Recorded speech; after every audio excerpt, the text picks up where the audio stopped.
एक और कहानी आपको सुनाना चाहेंगे।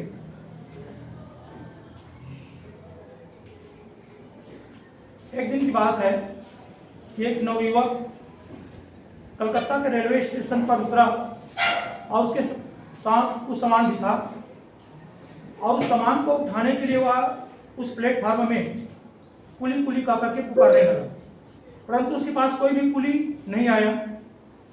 उनकी आवाज़ को सुनकर के एक सज्जन व्यक्ति उनके पास गए और उन्होंने उनके सामान को उठा लिया और पूछा कि ये सामान कहाँ रखना है, आपको कहाँ जाना है।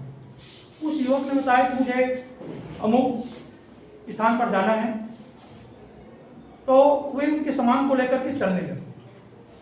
वह व्यक्ति ट्रेनिंग के लिए आया हुआ था और वे सज्जन उनके सामान को रख दिए और उस व्यक्ति ने उनको इनाम देना चाहा, पारितोषिक देना चाहा कि आपने मेरे सामान को उठा करके लाया है, आपको मैं इसके बदले कुछ इनाम देना चाहता हूँ। उस सज्जन ने कहा कि मुझे इनाम नहीं चाहिए, मैं तो ये चाहता हूँ कि हर व्यक्ति को अपना काम स्वयं करना चाहिए, क्योंकि आपके पास इतना सामान भी नहीं था कि जिसको आप उठा नहीं सकते, अर्थात आपके पास इतना कम सामान था जिसको आप उठा भी सकते थे और आसानी से चल भी सकते थे, परंतु फिर भी आपने कुली कुली का करके पुकारा। तो किसी भी व्यक्ति को ऐसा नहीं होना चाहिए।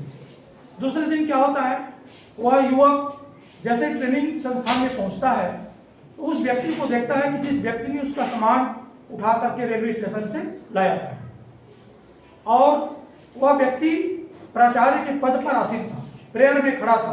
प्रेयर में उस व्यक्ति को देख करके वह व्यक्ति हतप्रभ रह जाता है और शर्मिंदा से उसका सिर झुक जाता है।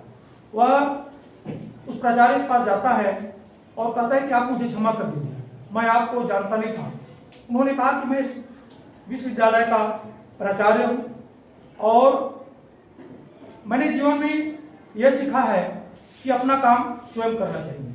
जब हम अपना काम स्वयं करेंगे तभी ईश्वर हमारी सहायता करेंगे। हमें छोटे छोटे कामों के लिए दूसरों पर आश्रित नहीं रहना चाहिए। इसीलिए किसी ने कहा है कि अपने सहायक आप हों, अपने सहायक आप हों तभी सहायक होगा प्रभु।